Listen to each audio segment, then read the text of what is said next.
Hello and welcome to RPTV Weekly News Show. My name is Fred Alvarado and my co-hosts are Murphy Brown, and today we welcome Victoria Nanneti. We present news that impacts on Regent Park and the surrounding communities. In this episode, we present the following news for the week of March 18th to March 24th, 2022. Report of the March 14th, 2022 Regent Park Executive Directors Meeting. SDP Planning Committee receives a report on new Women's Entrepreneurial Group. New Toronto Public Library to be built in Regent Park. Indigenous Men's Shelter to open at 67 Adelaide Street East in 2024. Safety alert. Police investigating numerous suspected drug overdoses in the downtown core, possibly linked to 4 overdose deaths. COVID-19 and vaccination update. Latest data in relation to vaccine engagement levels in Regent Park, Moss Park, and St. Jamestown areas. Announcements, events, and jobs in Regent Park.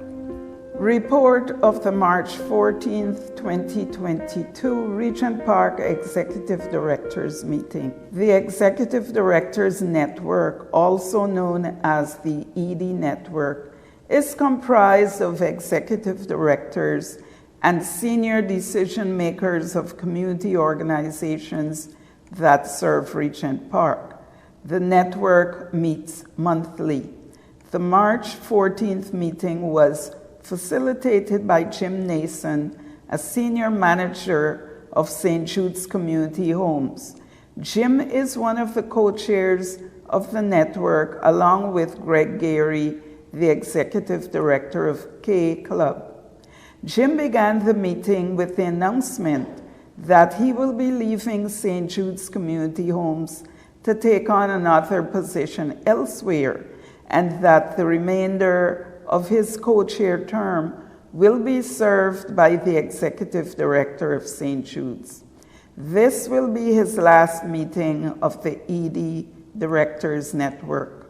The group thanks Jim for his tremendous work as chair. After an update on the impact of COVID-19 on services, the network invited Denise Suidan O'Leary from CSI to share the poster and provide an update about the SDP Community Celebration to be held on March 23rd, 2022. Following Denise's report, Adonis Huggins from Focus reported on the ED mediation team comprised by Adonis Huggins, Greg Gary, and Angie Peters. Adonis was pleased to announce that TCHC and RPNA are very close to reaching an agreement on the community benefits terms of reference. It is expected that TCHC and RPNA will be presenting at the SDP event on March 23rd. Following the mediation report, Denise and Adonis gave an update on the progress of the SDP internal funding review. Denise let members know that the review committee is in the final stages of meeting, and a report will be released outlining their recommendations. Mark Woodnut from Fred Victor wondered whether the ED Directors Network was engaged enough in the revitalization and rezoning process. After a brief discussion, the group felt that more information was needed and agreed to invite the Revite team to future meetings. Serena Nudell from TNG reported on the activities of the SEEN Collective, YEY Youth Council, and the YEY Crisis Care Fund. Greg let people know that Sarah Rogers, the coordinator of the SEEN Collective, will, with the support of K Club, be staying in her position despite the fact that the funding is over, and this is something that the group may want to advocate for. Michelle Health of the Regent Park Health Center let the network know that there has been a tremendous amount of advocacy around ensuring that the city puts in a bid for the purchase of the property of 214/230. They hope the property owners will accept the city's bid for the development of affordable housing instead of a developer's bid for a condo. Each ED directors meeting features a guest. The invited guest for the March 14th meeting was City Staff Member Linda Ho and City Staff Member Daniel Costello, who presented about the Redefining Regent Park Youth Leadership Grant. The grant call was designed by a Regent Park Youth Committee to enhance by youth for youth leadership initiatives in the Regent Park community. Groups can apply for $50,000 to $75,000 to support the following priorities: youth employment and career development, youth mentorship, leadership development through sports, community development, and civic engagement. For more information about the grant, contact Linda Ho at linda.ho@toronto.ca. That is linda.ho@toronto.ca. SDP Planning Committee receives a report on New Women's Entrepreneurial Group. The Regent Park Social Development Plan is a community-wide initiative aimed at building social cohesion and inclusion. The plan revolves around 4 priority areas, each represented by a working committee. The 4 working groups are communication, safety, community building, and employment and economic development. The body tasked with coordinating the 4 working groups is the SDP Planning Committee. The committee comprises of all the other members of the working groups and subcommittees. The March 16, 2022 meeting of the SDP Planning Committee was held over Zoom and chaired by Ismail Afra, the TCHC tenant co-chair. The meeting began with a presentation by Gail Lynch from the Employment and Economic Development Working Group. Based on speaking with women groups in the area, Gail announced that she is launching an Entrepreneur Women's Group. In starting this group, Gail hopes to tap into the resources and opportunities provided by the Canadian federal government, including a $100 million fund for new and past projects that increase women's participation in economic, social, and political life, a women's entrepreneur loan fund, a women's mentorship program designed to grow women businesses, and a women's knowledge hub. Gail reported that the Regent Park Women's Entrepreneurial Group will focus on 4 areas. Number 1, supporting each other through peer mentorship. 2, coaching, one-on-one support related to developing a business plan, marketing, growing a business, and social media. Number 3, training. Number 4, providing business supports related to sales, advertising, funding, and government supports.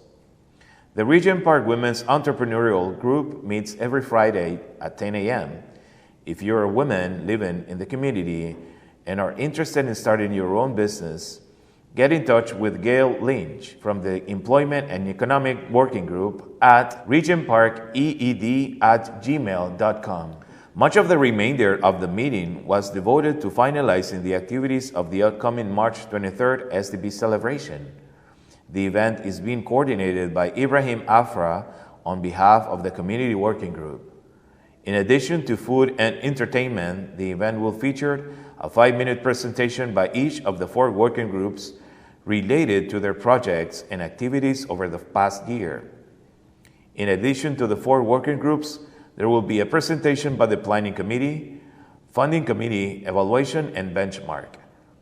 There will also be a 15-minute presentation about the redevelopment, along with a 10-minute presentation on community benefits.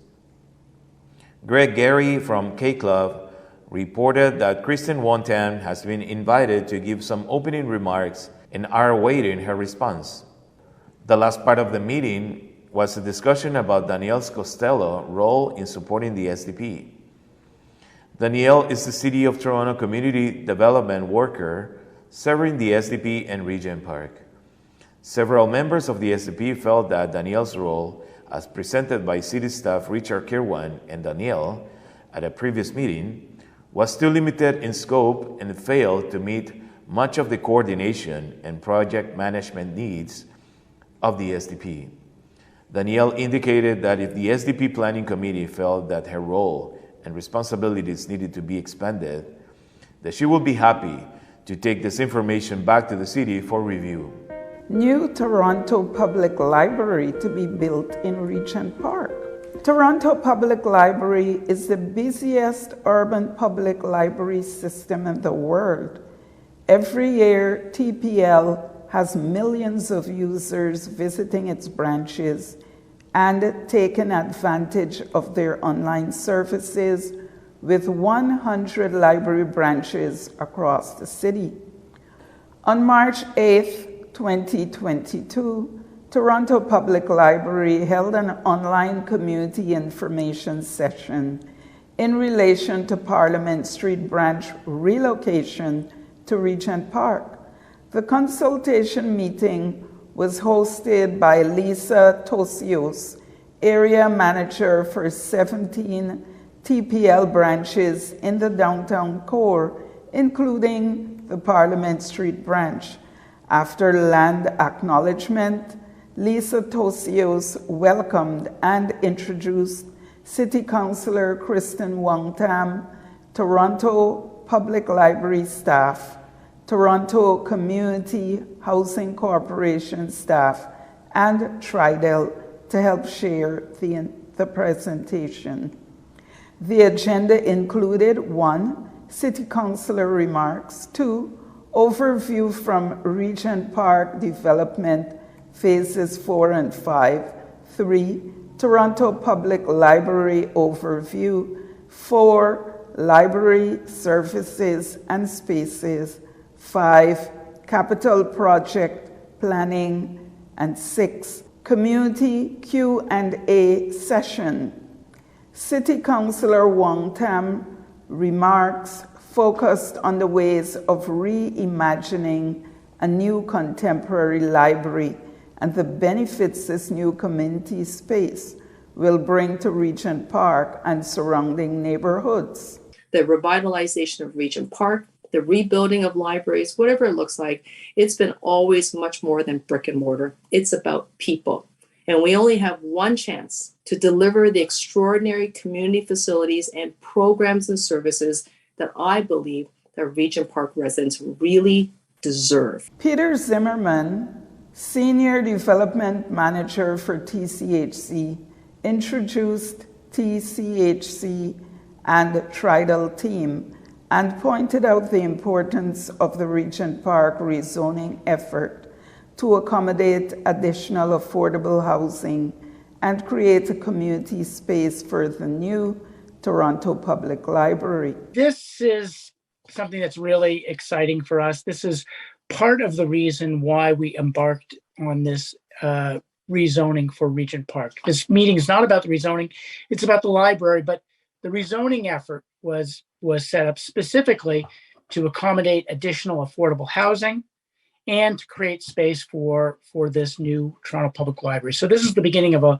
long process and a long conversation about the library and about the community, and we're really happy and excited to be here and be a part of it. Susan Martin, Toronto Public Library Capital Planning and Implementation Manager, explained the reasons to relocate and expand the branch and the TPL objectives in relation to new services, children's spaces, teens spaces, and youth hub, and digital innovation hub. TPL is working and engaging with the urban Indigenous communities as a response to the Truth and Reconciliation Commission. There is an ongoing consultation for planning and designing culturally and relevant library spaces. A number of initiatives are underway at TPL that are starting these conversations.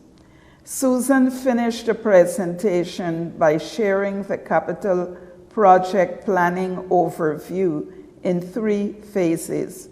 Phase 1 of 12 to 24 months begins with hiring an architect, community consultation, start design, and presentation of final design to the community. Phase 2 of 12 to 24 months consists of city approvals and working drawings. Phase 3 will spend 24 months for hiring a contractor and construction process. At the end of the consultation, the community had the opportunity to ask questions and make comments about the presentation and other issues related to the new library.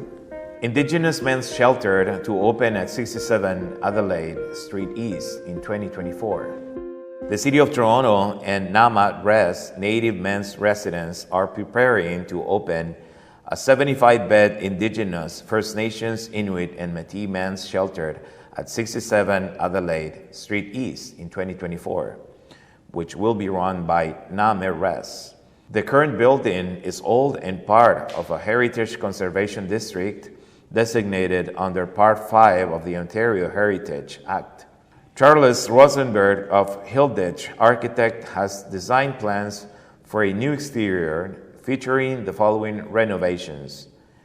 The entrance to the site will be changed from Adelaide Street to Church Street. The entrance will face east, which is more inviting and hold a cultural significance to reflect the journey the future residents are on. The 4 colors of the medicine wheel, red, white, yellow, and black, have been incorporated on both east and north facades of the building and act as a beacon to the residents. Inside the building will have its 3rd floor interior space divided into 2 separate floors without raising the overall height. A new elevator and accessible rooftop space will be added to serve the up to 75 beds planned for the facility. The new shelter is expected to open its doors in 2024. Safety alert. Police investigating numerous suspected drug overdoses in the downtown core, possibly linked to 4 overdose deaths. Between Friday, March 4th and Monday, March 7th, 2022, Toronto police responded to 4 separate sudden deaths as a result of drug overdoses within 51 Division. In the same time frame, emergency services also responded to 9 separate incidents of suspected drug overdoses. It is believed all of the overdoses and deaths are linked to the use of fentanyl being distributed in the downtown core of the city.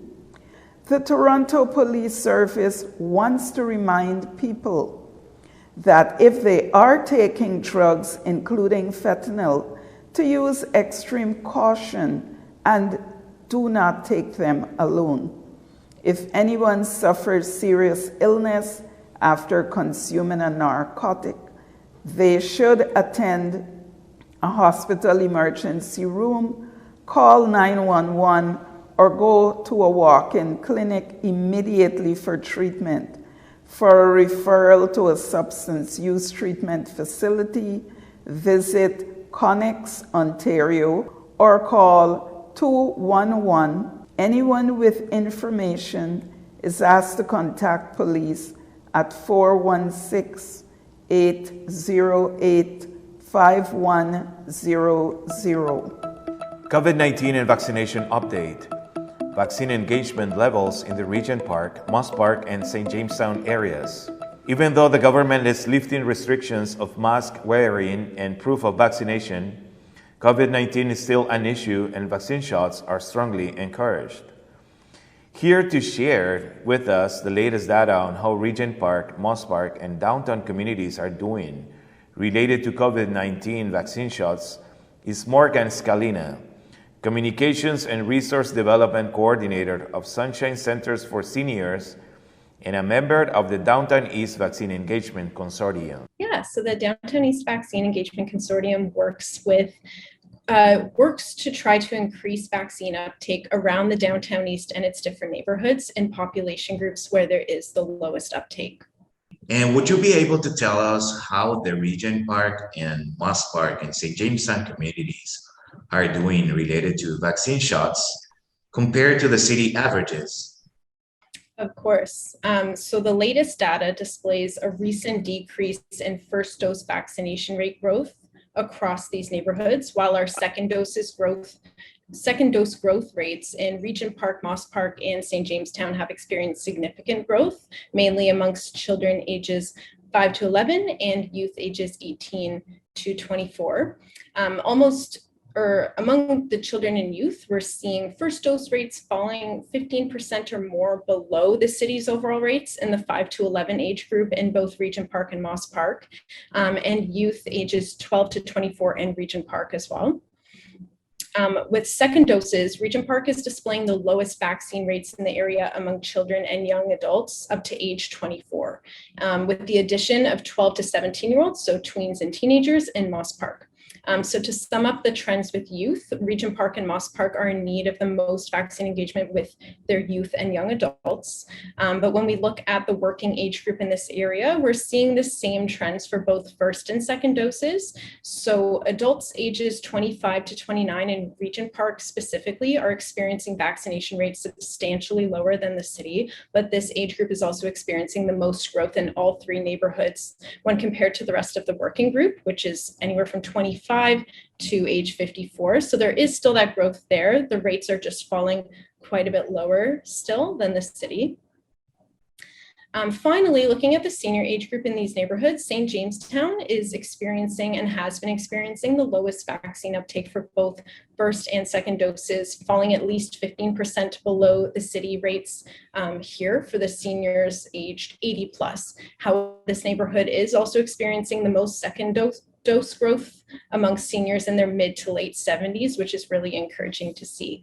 So overall, these three neighborhoods are seeing much more growth in second dose vaccination rates, with about 1.4% growth over the past few weeks. Thanks, Morgan. Thanks for this important information. And thank you for being with us. And we hope to see you soon again for the latest update on vaccine engagement levels. And today we welcome Victoria Nanneti with an update on vaccine clinics in the neighborhood. And this is an update on vaccine clinics in Regent Park. The Regent Park Community Health Center is still running a COVID vaccination and testing clinic at 40 Oak Street, servicing the community of Regent Park and anyone living in M postal code.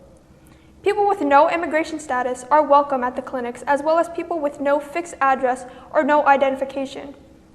But if you do have an OHIP card or other identification, please bring it with you, as it will help with the registration process.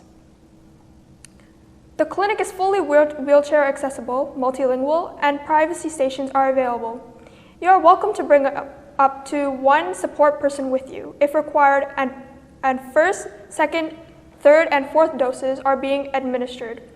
Sherburne Health's COVID-19 vaccination clinic at the Wellesley Community Center will close on March 26, 2022. Until this date, we are still offering vaccinations.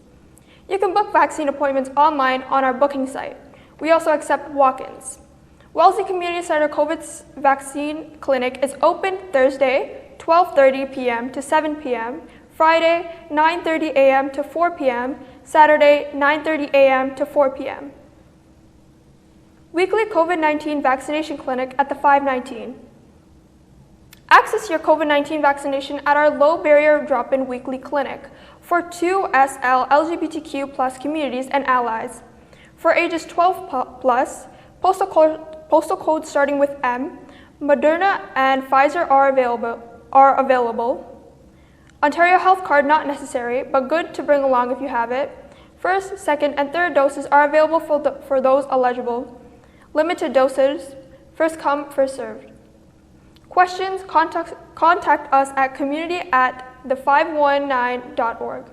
Do you have questions or concerns about COVID-19 vaccines? Do you want to know more about eligibility? Are you looking for an appointment to get your COVID-19 vaccine? Call our phone line staffed by Toronto's Downtown East Health Ambassadors, 647-576-7099. The phone line is open until Thursday, March 31st, 2022. Hours of operation, Monday, Tuesday, Wednesday, and Thursday from 9 a.m. to 4 p.m. Interpretation service available. Remember, 647-576-7099. This is an initiative from the Downtown East Vaccine Engagement Partner Network. And now we go with Victoria for events, announcements, and jobs in Regent Park. Thanks. Now for some announcement and events coming up in Regent Park. A black e-bike was stolen from 220 Oak Street, second level garage on March 9th, 2022. The bike belonged to a disabled woman with stage 4 cancer. If you have information related to the bike, please contact the TCHC Community Safety Unit at 416-921-2323. Focus Media Arts Center invites you to learn video game development, starting April 6th to June 29th, 2022, every Wednesday from 5 p.m. to 7:30 p.m. This free in-person game development workshop will teach you how to make your very own video game. You will learn C#, programming, and Unity engine. This free workshop is available for youth 15 to 25. It will take place at Daniel Spectrum, 585 Dundas Street East, 3rd floor. You can register online at www.regentparkfocus.com/gamedev.html or email at info@focusmediaartscenter.ca. The Celebrate Regent Park event is happening Wednesday, March 23rd at the Daniel Spectrum Building, 585 Dundas Street East. We will be celebrating in person, getting to reconnect with our dear friends and neighbors in meaningful ways. The event will feature music and entertainment, a local entrepreneur market, free snacks and dinner, as well as the launch of exciting new initiatives for the community. It will also be an opportunity for residents of Regent Park to learn about and get involved in the SDP, as well as connect with other grassroots organizations working in the community. To end the celebration with a bang, there will be a dance party, so mark your calendars for March 23rd. This event will be brought to you by the Regent Park Social Development Plans SDP, Planning Committee and Community Building Working Group in collaboration with the Center for Social Innovation, and it will begin at noon, running until 9 p.m. at Daniels, March 23rd. See you then. Now we will continue with jobs and opportunities in Regent Park. Fred Victor is happy to announce that Taste of Regent Park is back on in 2022, and they are hiring. Fred Victor is currently looking for someone passionate about community events and who has experience and skills to help celebrate Regent Park this summer. This is a permanent full-time opportunity. If you're interested to apply, please visit https://www.fredvictor.org/aboutus/join our team. Please submit a letter and resume detailing how you meet the job requirements by March 25th, 2022 at 5 p.m. to Diane Jansen, Manager of Volunteer Engagement at djansen@fredvictor.org. Part-time SDP Communications Outreach Coordinator position available. In collaboration with the SDP and the Communications Working Group, Focus Media Arts Center is looking to hire a part-time Communications Outreach Coordinator at 8 hours weekly to support the communications table and promote the activities of SDP. Job summary: to provide direct support to the communications table, to employ the use of online, phone, in-person, and social media strategies to increase the promotion, reach, and engagement of all communication initiatives, such as Regent Park TV, Hello Neighbor app, and the Regent Park newsletter. To assist the communications table in development and implementation of outreach strategies that promote the activities and initiatives of the SDP and its 4 working groups. To apply, please send a cover letter along with your resume to info@focusmediaarts.ca. Tridel Summer Internships and Co-op. Tridel is now recruiting for its summer program, offering students a chance to explore Tridel through job shadowing, on-the-job learning, and mentoring experience. The positions available are design student, site administrator on-site, customer care student, project feasibility student, corporate social responsibility student, clerical administration. If you're interested, please visit www.tridelcommunityworkx.com/summer internship or co-op opportunities. And that's all for announcements, jobs, and events. Hope to see you there. And that's all for today's show. My name is Murphy Brown, and my co-hosts are Fred Alvarado and Victoria Nanneti. We would also like to thank our team of researchers that contributed to this week's show. And from our studios at Focus Media Arts Center, thank you for watching and see you next week.